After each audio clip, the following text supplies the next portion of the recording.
It's not just Bears and Vikings fans. There are still Packer fans very skeptical of Jordan Love, despite the fact that since he's been the starter, he's produced like a top 10 quarterback. How do you explain that?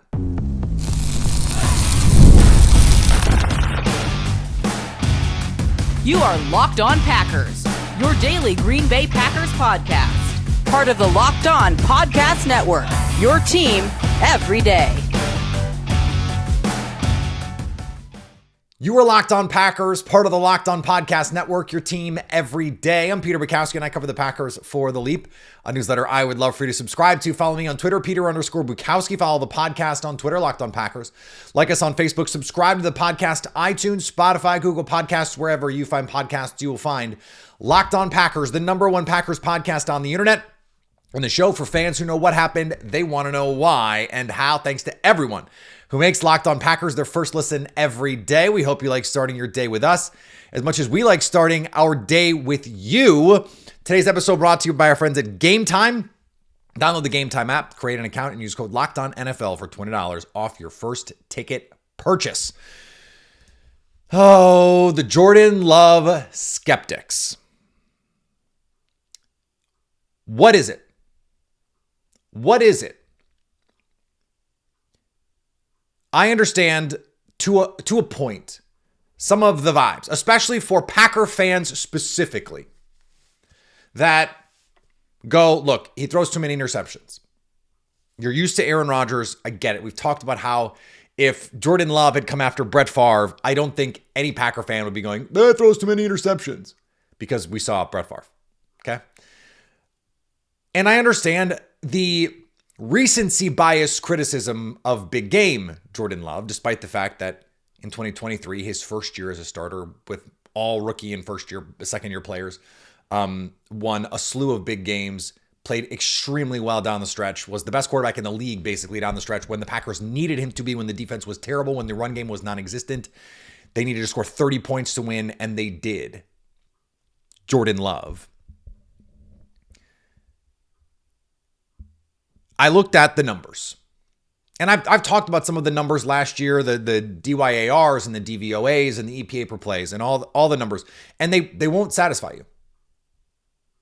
They won't satisfy the people who have made up their mind, whose starting point is he's not good because my eyes. And I get it. Some of the misses are bad.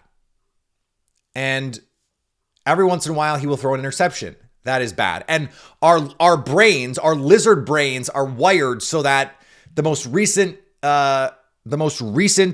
information is the information that we cling to, we hold to. This recency bias is a totally natural phenomenon. But look around the league. Look at the other quarterbacks. Look at what we saw from Patrick Mahomes. You can't bring up the Eagles game for Jordan Love and go, look at this, and not point out that, I'm sorry, that there was just a belt to ass Super Bowl and Patrick Mahomes was on the receiving end.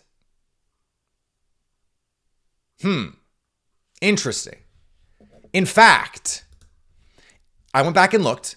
If one goes back and looks, since Jordan Love became the starter in Green Bay, using adjusted EPA per play and EPA per play, he is 8th over the last 2 seasons. And he would be 7th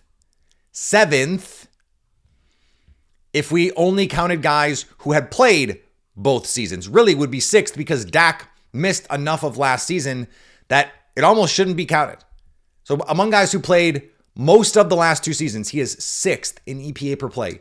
To what do you attribute that productivity?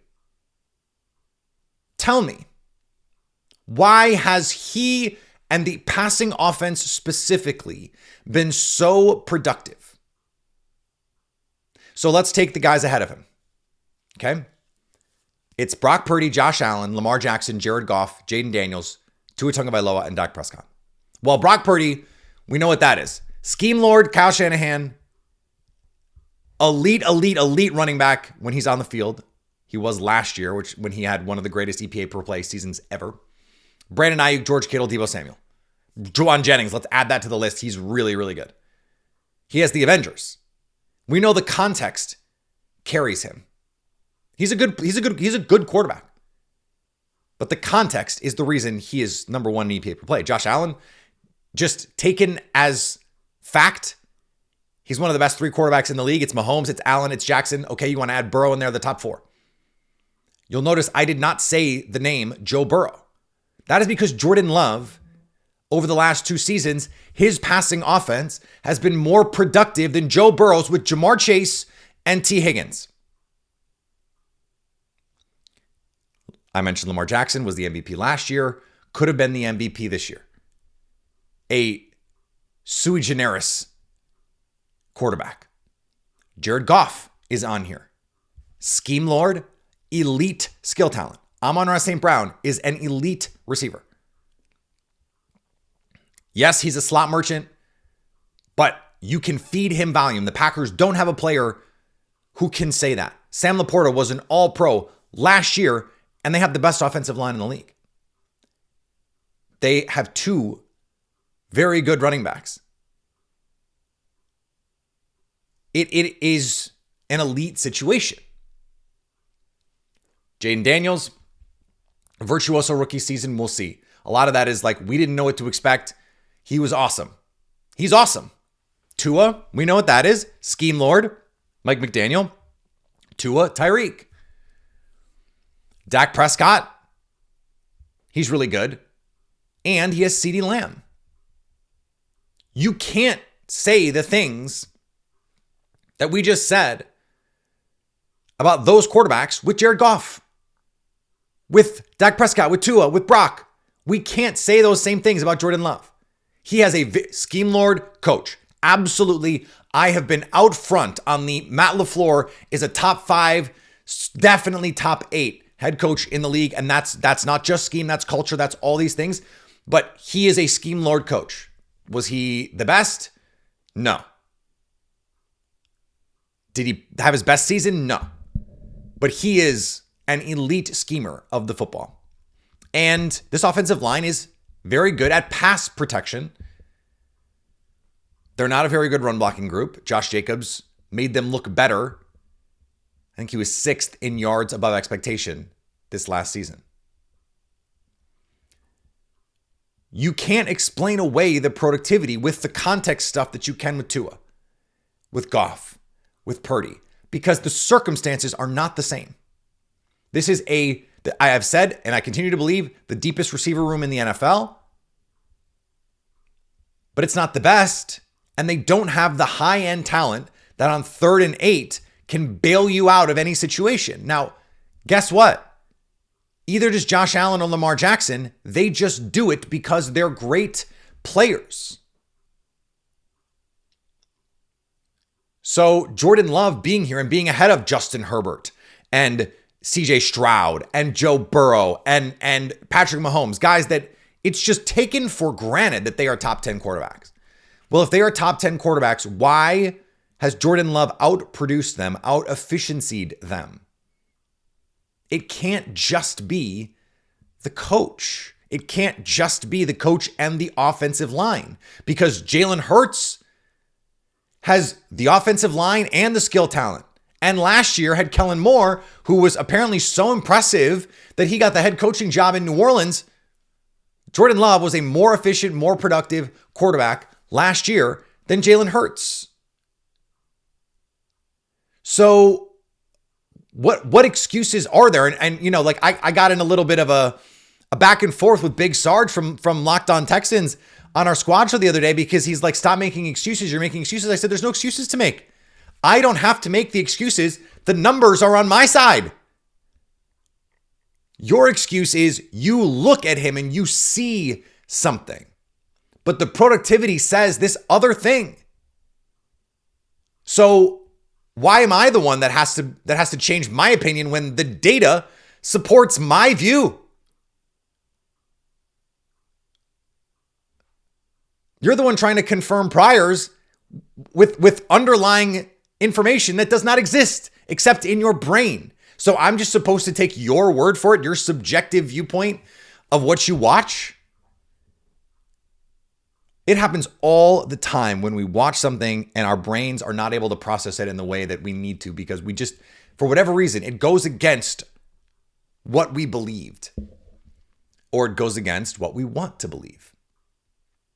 And that is what is happening, I think, for a lot of fans. They don't want to accept that another quarterback has done it in Green Bay. That's what Bears fans and Vikings fans and Lions fans are worried about deep down. I think there are some Packer fans who are worried about moving on so quickly from Aaron Rodgers. They were so mad when Jordan Love got picked. They're still so mad. They're so mad that I spent 6 minutes talking about Aaron Rodgers yesterday and pointing out the Packers were right to tell him to kick rocks when he wanted to have input on player personnel. They don't want Jordan Love to succeed. Part of them does not want Jordan Love to succeed. Sam Decker, former Badger great, still plays pro ball over in London, pointed out a lot of Packer fans out there, not a lot, but there is a group of Packer fans who seem to exist solely to hate their own team for whatever reason. I don't know why some of you are so steeped in negativity. I assume not a lot of you listen to this show. If that's the kind of fan that you are, you probably don't listen to this show. Not that I'm not negative, it's just you want negativity all the time. If someone's not negative all the time, not criticizing all the time, you're not happy. The productivity. And Greg Cosell told me this, one of the most respected film grinders in the business, said if it doesn't translate to the field, it doesn't matter. If it doesn't show up on the field, this is intangibles.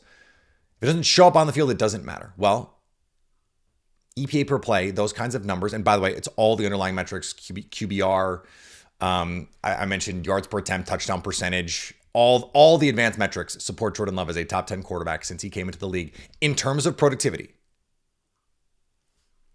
My question is, if you don't think he's top 10 by quality, tell me why the productivity is top 10 by quality, or well, by quantity. Tell me why. All the excuses that you could make for the other guys, the context that you want to put on them, you can't do that for Jordan Love. You have to just at some point acknowledge it's because Jordan Love is good.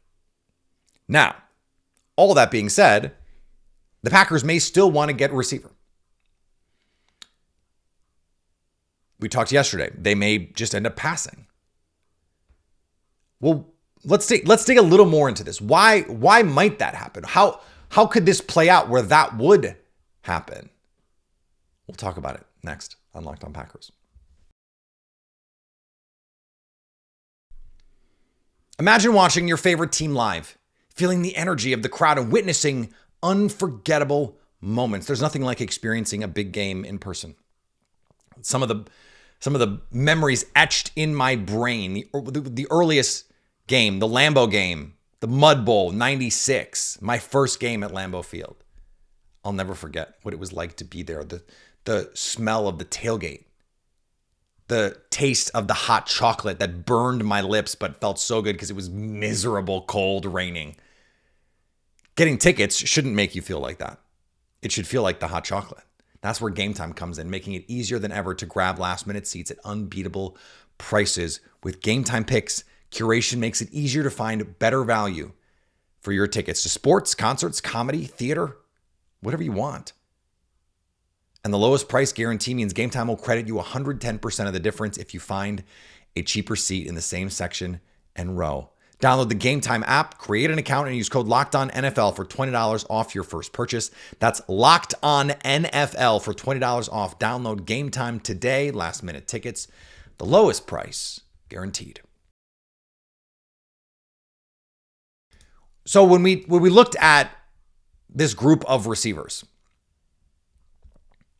we use the Bob McGinn scouting profile here. The only no doubt first round player in this group is Tataroa McMillan from Arizona, who, by the way, Brian Gutekunst was at his private workout, the only GM that was there. That's the only no doubt first round player according to the scouting survey. And when Todd McShay did his deep dive on this draft class, he laid this group of receivers out almost exactly the same way as this scouting survey, the same 12 players, including an early mention for Isaiah Bond from Texas, who the Packers had a private meeting with. The problem is Isaiah Bond is 5'10 and change 180. Just ran 4.34 at his pro day, but that's tiny for a Packers receiver. Now, the reason I want to go through this is they have Golden as a borderline first, Luther Burden as a borderline first, and Emeka Egbuka as a borderline first, and then it's Bond as a second, the only second round receiver. Jaden Higgins as a borderline second, Jack Besh as a borderline second, Savion Williams from TCU a borderline second, and then you get to Jalen Royals as a third round grade. That's 8 receivers in the first 2 rounds. That's not very many. So let's just say Ted McMillan, Matthew Golden, McShay said he thought it was likely that they were going to go in the first round, that they were like the highest likelihood to go in the first round. And then Luther Burden and Emeka Egbuka were further down the way, late first, early second. Well, the Packers, if they don't take a receiver at 23, and they're looking at sitting there at 54, you run down the list here, and there are a bunch of teams. Vegas at 37. I know the Patriots just signed Stephon Diggs, but if, let's say, Abdul Carter falls to them at 4, and they could get a receiver at 38 like Luther Burden or like Emeka Egbuka, I think they would want to do it. Maybe Chicago at 39, New Orleans at 40, Chicago again at 41, the Jets at 42, the 49ers just traded Deebo Samuel. Do they want to get a high-end piece? Dallas at 44, Indianapolis at 45, Arizona at 47, Seattle at 50, Seattle again at 52, Denver at 51. These could all be teams that want receivers. Well, they're the second round guys. If Isaiah Bond is it, and we expect that you get Emeka Egbuka and Luther Burden coming off the board at the top of the second round or the bottom of the first, and there's 6-8 teams that need a receiver or might be wanting a receiver and already picked in the first round, so they've already addressed some major need in a premium way, there becomes a supply and demand problem for the Packers. And this is the issue. Jaden Higgins might be, according to these scouts, a late second, early third round player, but every team really could be looking to add a receiver. No team has too many. That does not exist. Like the Bengals just signed T. Higgins and Jamar Chase to monster deals. And if they drafted a receiver at 17, okay, maybe not 17, they need some defensive help, but like at 49, that would not be crazy. It really wouldn't. A cost-controlled receiver when you have spending that much money on the other guys makes sense. If the Giants take Abdul Carter at 3, at 34, yeah, they could use especially a bigger body guy. Jaden Higgins makes perfect sense for them. This is the problem that the Packers face, is there is a shortage in this draft, and every team is going to be looking for them. So what level is this on your priority list? And I have said, I think, so they need bodies at corner. If they can get a premium corner, if they can get a Will Johnson, someone like that in the first round, Jahdae Barron, they should do that. A pass rusher is the thing that's going to impact this team the most. That would be my priority at 23, but you might not be able to get it. And it's possible that Will Johnson, Jahdae Barron, and those elite pass rushers are off the board. Now, Mike Green just had his pro day, ran a blazing 3-cone, a 6.85 3-cone, so joins Donovan Ezeraku as sub-7 3-cone defensive ends in this class. Both guys are undersized, though, 250. Mike Green has a pair of sexual assault allegations in his past. How are teams going to investigate and ultimately land on that? What teams are going to say he's off our board? We're not doing that. Could Donovan Ezeraku at 6'2" and change be off the Packers board? Too small. Now he has 34-inch arms. Went to Boston College, played for Jeff Hafley. He could also be off the board. So they're going to have to weigh what it inevitably happens, and that is there's a run on these guys. Now, it could be, and this was the year that Todd McShay brought up, like 2019, where you have Hollywood Brown. You have two guys go in the first round of that 2019 draft, even though everyone kind of realized, like, look, DK Metcalf is a first-round player. That he had that weird testing. Remember, he ran like the three cone of a Buick SUV from 1978, and it became problematic for him. Marquise Brown goes at 25. N'Keal Harry goes at 32. Debo's 36. AJ Brown at 51. Mecole Hardman at 56. DK Metcalf at 64, Deontay Johnson at 66, Terry McLaurin at 76. So that actually turned out to be a very good receiver draft, but it's not that many went. Now that could be best case scenario for the Packers. Okay, this is not a very good receiver class. Maybe no one takes them. But is that the NFL we're in right now? And maybe it is, because look, at Too High World, teams are they want to play big, they want to play power, they want to run the ball. Even teams like the Bills. So maybe that is the world we live in now. I'm dubious. Earlier this week, I wrote about potential trade opportunities for the Packers beyond Jair Alexander. I talked about Malik Willis. We'd have to have a backup plan for your backup plan. I have one.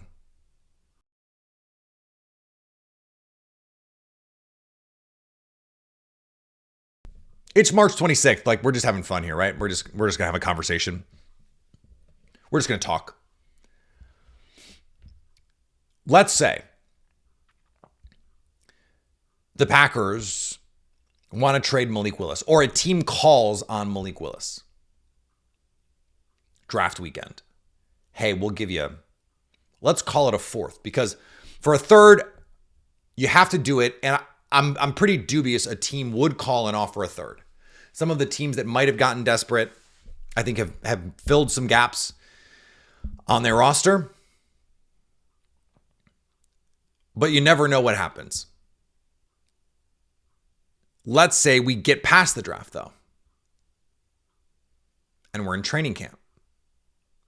Someone's quarterback gets hurt, and they need some help, and they call the Packers, and they say, we'll give you X, whatever it is. And the Packers go, ooh, that's pretty good. But we can't just give up Malik Willis, right? He was incredibly valuable last year. There is a quarterback out there right now. And look, we're not talking about Aaron Rodgers, I promise. There is a quarterback out there that the Packers really liked in the pre-draft. This is a couple years ago now. And he is available. Showed some flashes even last year. Has had some big games on big stages, or at least on national TV. I'm talking about Drew Lock. There are plenty of similarities in Drew Lock's game to Jordan Love's game. He's sort of a less efficient version for all the same reasons. Presumably the Packers loved Jordan Love. They loved Drew Lock and vice versa. Big arm, fearless thrower from the pocket, wants to big play hunt. Now, could the Packers... And look, they were at the Alabama Pro Day. There's plenty of people that you'd want to go see at the Alabama Pro Day. But apparently they were watching intently as Jalen Milroe was throwing. Now, maybe that's because they're thinking about receivers down the line, or, whatever it is. There's a lot of reasons they might do that, or maybe they just want to see him. Or there's a possibility Milroe falls to the fourth round and they can just replace Malik Willis essentially one for one. That they found it was really valuable to have a running quarterback. And this is something that I have come to more recently. You always hear, oh, I want someone who mimics what I have in the starter. And so I don't have to change my offense. I don't want that. I don't want that. Because if I'm getting a worse version of my starter out there, then I'm helping the defense because they're already ready to prepare for my offense. They already know what we're going to do. You're just getting a worse version of it. What the Packers were able to do with Malik Willis was add wrinkles and show unscouted looks, do things that the team had no idea were coming. Like the whole single wing throwback offense that they created for the Colts and the Titans, that was inspired football from Matt LaFleur. I keep hitting the microphone. Relax. Be a professional. That is like, I had an epiphany moment watching this. And I start like, it was something that started for me a couple years ago because I thought about this briefly, like entertained this idea. This has got to be 10 years ago now with Vince Young. But the idea that you just bring in a backup who's a running quarterback and now you have this, it's a lower risk proposition to come in and run zone read and try and create with the legs, and you're an explosive runner like Malik Willis. How many plays did Malik Willis make with his legs? Oh, I get to 1 to 2. Oh, what do? Take off. And in a 1-game sample, a 2-game sample, you can win games like that. We saw Josh Jobs doing the same thing. Like he was a scramble merchant for that run, got really lucky, and they won those games. I think it makes sense to build it that way.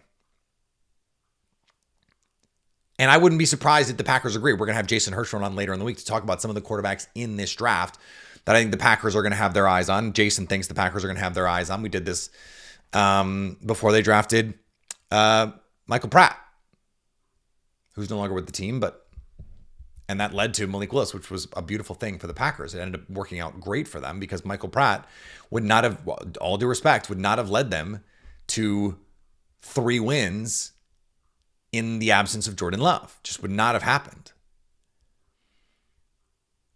But I can understand also the value of, hey, someone's offering us a 3rd-round pick or a 4th-round pick for Malik Willis. His contract is coming up anyway. We're not going to pay him. We don't care about the comp pick stuff because someone's not going to give him a big contract. And if they give him a $15 million, if he gets the Jameis Winston deal, great. But we're probably going to spend $15 million in free agency anyway, let's say. That's not that big an outlay. So the comp pick is irrelevant. Getting someone whose talent you like, who's got some experience, I think it's worth thinking about. I'm not saying I would trade Malik Willis to sign Drew Lock. Let me be clear about that. It's just something that as I'm trying to pull a lever and go, if this happens, what else happens? Does that work for Green Bay? If they're trying to asset seek, can they make all of this work? This is just one way in which I think that makes sense for the Packers. So I think that's the most likely trade. If there is a trade for Malik Willis, it will not be this spring, I don't think. Because you look around the league, there's not really a team that makes sense right now. That might change. There might be injuries. There might be unexpected things that come up. Health issues, like hell, Damian Lillard, just announced that he's got, pulmonary thrombosis. He's got blood clot in his calf. Scary stuff. These things happen. And a team can be caught on the back foot. You can swoop in and help them get value. We'll see if that's something that actually gets to happen. But that is most likely going to happen July, August versus April. We'll see. All right, back tomorrow. More to come as we get ready. Now, less than a month away. Less than a month away from the NFL draft. So we are in the weeds now. We're trying not to fall into the trap of let's just make stuff up and let's just, throw crazy stuff against the wall. But the quarterback thing, the backup quarterback thing was a fun exercise just to see. Is there a reason? Is there a backup plan if someone does call and offer you some stuff? But I don't want to overthink the prospects. That's where we are right now. I don't want to get into overthink territory, so we're not going to do that. We are going to have some more interviews with some draft folks now that we're getting the numbers coming in. We're getting relative athletic scores coming in, athletic profiles. We're getting a better view of who the Packers could be in the mood to draft. So follow me on all the social medias. Follow the podcast on the social medias. Subscribe wherever you get podcasts. Subscribe on YouTube so you can stay locked on Packers.